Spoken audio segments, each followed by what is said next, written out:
Halo anak-anak hebat, ketemu lagi dengan Ibu Nana di kelas IPS Asyik. Kali ini kita akan membahas materi tentang pusat-pusat keunggulan di Indonesia dan pengaruhnya terhadap kesejahteraan masyarakat. Pada pertemuan sebelumnya, kita sudah membahas tentang persaingan sebagai peluang untuk meraih keunggulan ekonomi bangsa. Nah, apa saja keunggulan ekonomi di Indonesia dan bagaimana pengelolaannya? Mari kita simak materi berikut ini. Potensi keunggulan yang dimiliki oleh negara Indonesia. Contoh-contoh pusat keunggulan ekonomi di Indonesia diantaranya PT Freeport Indonesia, Perusahaan Tambang Minyak Negara, dan Batik Indonesia.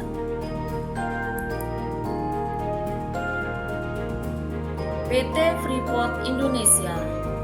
Perusahaan ini berada di Provinsi Papua. Perusahaan ini mengembangkan, memproses, dan mengeksplor biji yang mengandung tembaga, emas, dan perak. Adapun kontribusinya terhadap negara yaitu yang pertama, mampu menyediakan lapangan kerja, penanaman investasi, pembelian barang dan jasa domestik, pembayaran pajak, dividen, dan royalti.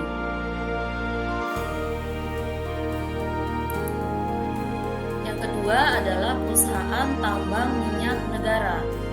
Perusahaan ini memiliki beberapa kilang minyak yang tersebar di berbagai daerah, yang mengolah minyak mentah menjadi produk petroleum atau produk bahan baku petrokimia seperti bensin, minyak diesel, dan minyak tanah.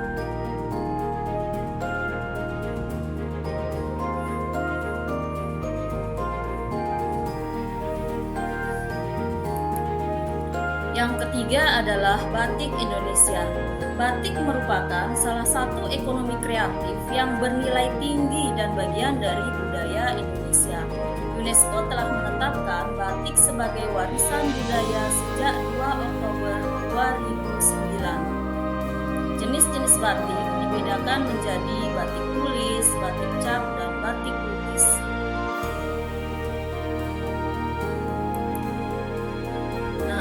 Apa sajakah pengaruh pusat keunggulan ekonomi di berbagai bidang? Mari kita simak bersama.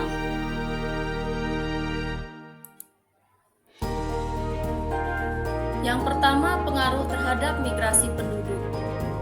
Perbedaan karakteristik ruang dan sumber daya yang dimiliki oleh masing-masing daerah mendorong masyarakat untuk melakukan perpindahan atau mobilitas.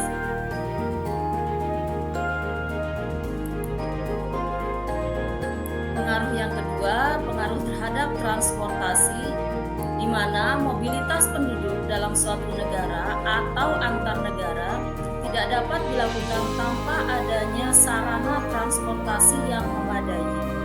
Oleh karena itu, pemerintah membangun sarana dan prasarana infrastruktur seperti jalan, pelabuhan, bandara, kapal laut, serta pesawat.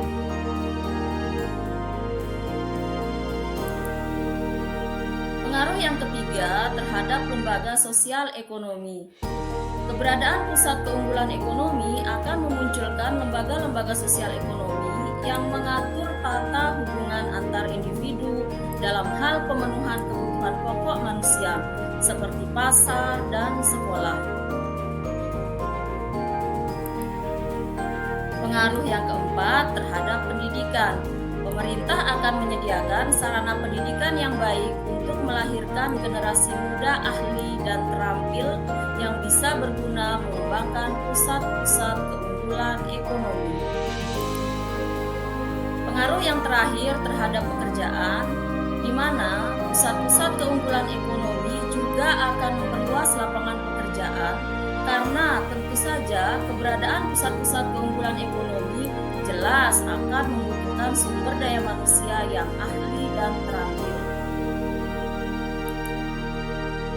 Sekian materi kita hari ini, semoga bermanfaat.